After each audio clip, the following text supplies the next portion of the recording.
Combining extreme heavy lifting with long duration, the autonomous aircraft opens new possibilities for the safety of first responders and many other commercial applications. Welcome to Parallel Flight Technologies, and welcome to one more episode of Builder Nation. For today's interview, we have Joshua Resnick, CEO at the company developing technology to unlock new possibilities. So welcome, Joshua. Thank you so much for being here. Thank you so much for taking the time today. Yeah, thanks for having me. This is a great opportunity to share what we're doing here at PFT.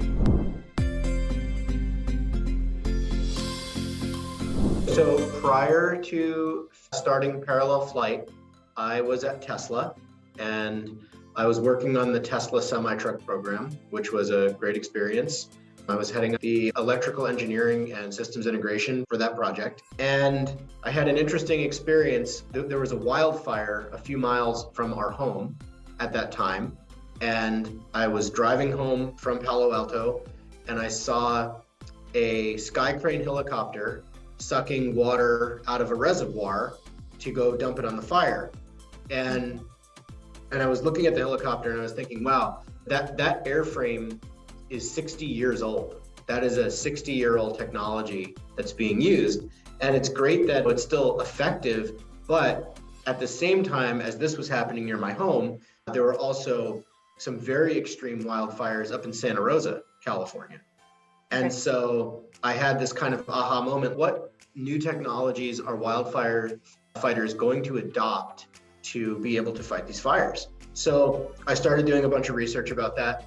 I connected with people in the industry, especially the head of aviation for the Department of Interior. And I learned a lot about unstaffed aircraft, AKA drones. So what kind of drones are being used, and really dug into some of the core problems that were being faced with the limitations of existing drone technology. And that led to the founding and the beginning of Parallel Flight. So I left Tesla at the very beginning of 2019 to found Parallel Flight. Did you ever picture yourself as an entrepreneur?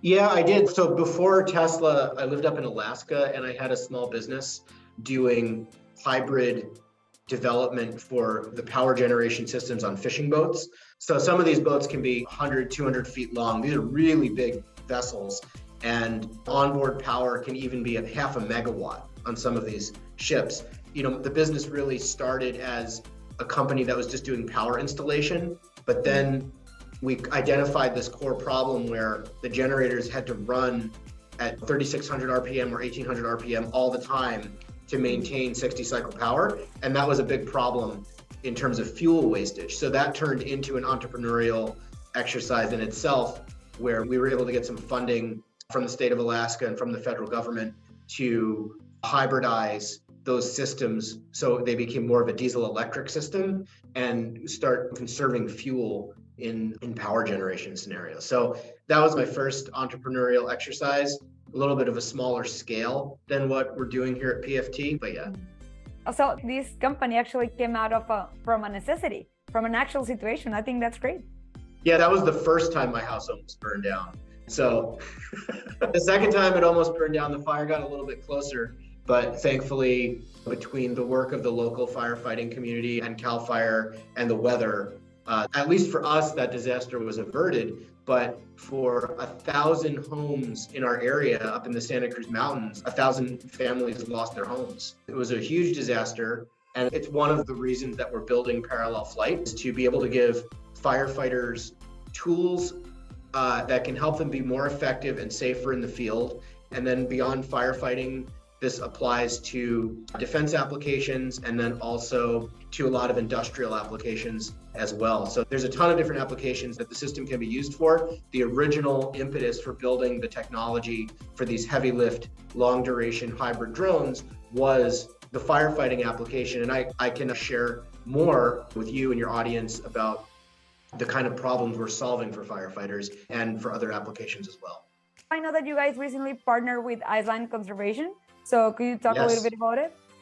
Yeah, okay. So I think that's a good touch point to start off with. The mission of our company is unmanned systems to save lives, property, and the environment, right? That is what we are trying to do.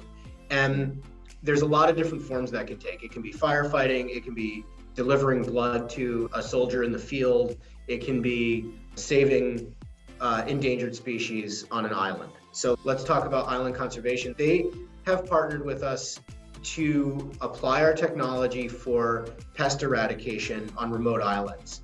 Island Conservation is an amazing organization. They are really leading the way globally for eradicating invasive species on remote islands. And I'll probably get the statistic a little bit wrong, but it's something like 75% of all species extinction happen on remote islands due to invasive species like rats and mice. Island Conservation does eradication projects where they get rid of these invasive species, and it's very expensive to do that with a helicopter. It's extremely dangerous. They're flying low and slow, often in hot conditions. It's the most dangerous scenario you can fly a helicopter in. They want to use our technology to be able to do that with an unstaffed aircraft, and we're working with them and with USDA to do a project in 2024 where we will do an eradication project together. So I think what you guys are doing, not only you're saving people's lives, but also you're doing something for the environment. I think talking about the firefighting aspect of what we're doing would be interesting for people. When we started the company, when we said, oh, we're building these big drones and we're going to be using them for firefighting, everybody immediately thinks, unless the drone is as big as a helicopter, how is it going to have any effect on a wildfire? And the answer is that our primary mission is not dropping water on the fire. Our primary mission is supporting the ground-based firefighting that's going on. So what that looks like in practice is what we call tactical resupply, where we carry critical supplies to the front lines of the fire where the firefighters are working on the ground. And that can be anything from tools to food to medical supplies, first aid equipment. And then the other really key application for wildfire is pre-positioning hoses. During a wildland fire, they often will put a perimeter of hose around the entire fire so they can keep the perimeter wet and try to contain the fire. And getting those miles of hoses dropped in specific locations is really important. So we did a demonstration last year, actually, where we demonstrated pre-positioning 400 feet of wildland fire hose to a specific GPS coordinate, and then had the aircraft come back and then do another mission. So we picked up some medical supplies and moved them around with the aircraft. So we've demonstrated that. And then finally, the other wildfire mission, which is a little bit counterintuitive, but it's something we've learned a lot about, is prescribed burns.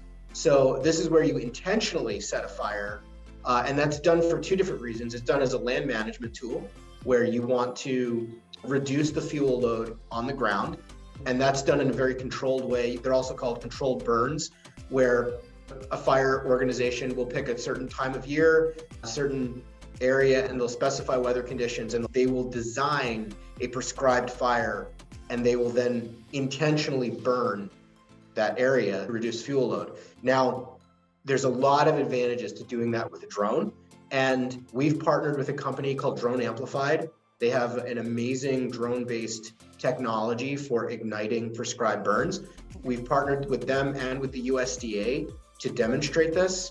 We've already done some of that demonstration work, and that's useful both as a prophylactic to prevent fire, but it's also very useful during a firefight as a way of putting control lines down.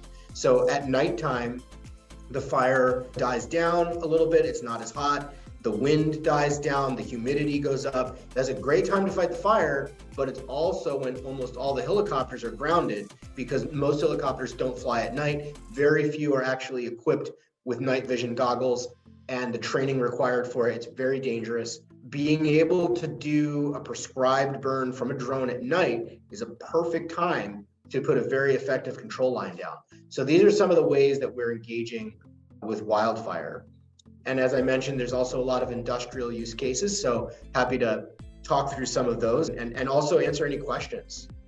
So thank you for sharing. I wanted to ask you, I know that you guys have been around for a couple of years now, and normally we tend to speak with different CEOs in the industry and founders, and most of them are really involved in the procurement process. So how is that like for you? So we're focused on kind of a drone as a service model for our company. However, with some customers, we also work as an OEM. And there are some customers that just require that they own the aircraft themselves. However, for us, drone as a service really makes the most sense because this is a nascent industry. A lot of companies, even large companies, we're working with one of the world's largest wind turbine manufacturers, and they don't want to run the drone program for their blade maintenance. They want a drone as a service package. Drone as a service is really where it's at in terms of procurement. And then also getting the word out about our technology, which is a unique technology. If you look at most heavy lift drones that are out there, these are all electric platforms at full payload. They tend to fly at most about 15 minutes for a multi-rotor drone.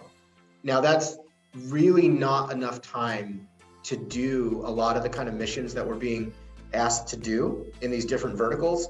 So we have developed a unique technology. It's called a parallel hybrid drive, and it is a very efficient way of using a gas engine and an electric motor together to extend flight time for a multi-rotor drone. Our Firefly aircraft carries 100 pounds of payload, and it will fly that for 1.6 hours. So that's fully loaded, and it's closer to 5 hours with roughly 10 pounds of payload. So these are really long flight times compared to the state of the art of the industry. And that's where the big differentiator for our customers is. That was actually my next question. Thank you so much for answering it. How will you say was your experience when finding the product market fit at the beginning? It's really a matter of just talking with a lot of customers and finding out what they really need. I think it's easy to come into this with a lot of assumptions about what people need. But at the end of the day, most customers, they don't really care about the underlying technology. What they care about is it going to get the job done at the lowest cost, at the highest level of safety. And so finding out what, as a customer, do you really want from this service? And so that's where it's at. I would say we're still in that process, working with customers. We're getting requests for new applications all the time, and we kind of work through those requests and figure out which ones are scalable. Like, we don't want to work with a customer that's only going to buy one drone because there's only one instance of this application in the whole world. That doesn't make sense for us as a startup company. We need to work with scalable applications. We're finding those in all kinds of places, everything from agricultural applications to DoD applications.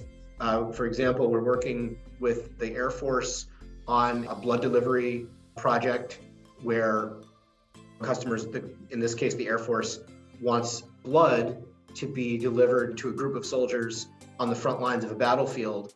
And right now, there's a very high amount of blood wastage because it's very dangerous to fly a helicopter or C-130 to make those drops in some of these contested areas.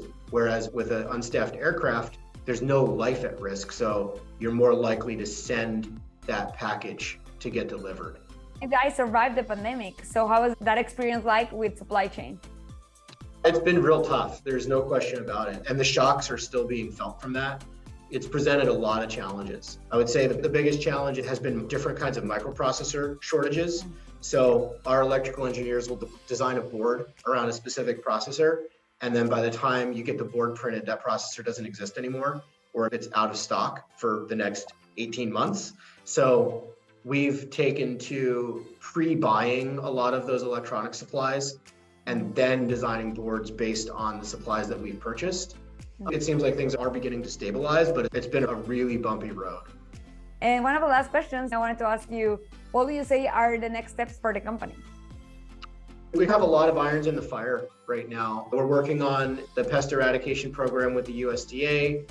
We are getting ready to begin larger levels of manufacturing for our Firefly. There's also a number of DoD applications we're getting ready for. There's a ton going on. And then one of the big next steps for us is actually scaling up our technology even more. So right now our Firefly platform, the payload capability for that platform is 100 pounds. We want to build a 500-pound version of this technology as well, scaling that up. However, our focus right now is really manufacturing and fully commercializing the Firefly product.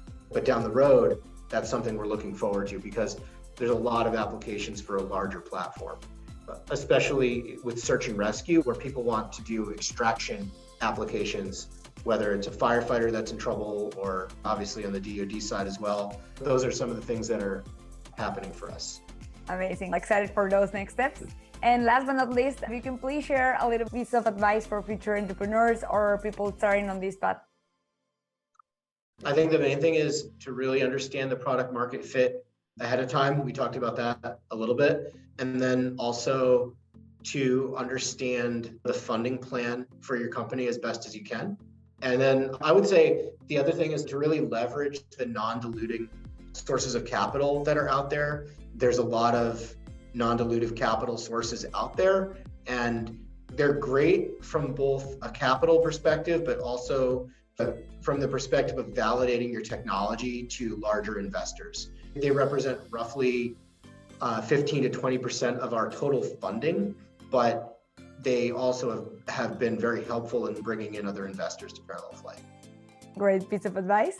Do you have any social media handles? Where can people find you or the company? Yeah, so they can check us out at parallelflight.com. There's a mailing list sign up. We're on Twitter and we're on Facebook as well. So we're all through the normal social media channels. Thank you. We'll make sure to follow you then. And remember, guys, that you can also find more information, interesting articles, interesting interviews just like this one directly on our website, controlhub.com/builder-nation. We would love to hear from you. And once again, Joshua, thank you so much for being here, for sharing your experiences with us, and for joining Builder Nation today. It's my pleasure. And actually, I just thought of one more thing. I should have mentioned this earlier, but we just signed a multi-million-dollar order for 50 units with a customer out of India. So that's one of the bigger irons in the fire for us right now. Super excited about all of this. So thank you so much for sharing this as well. Yeah, thank you.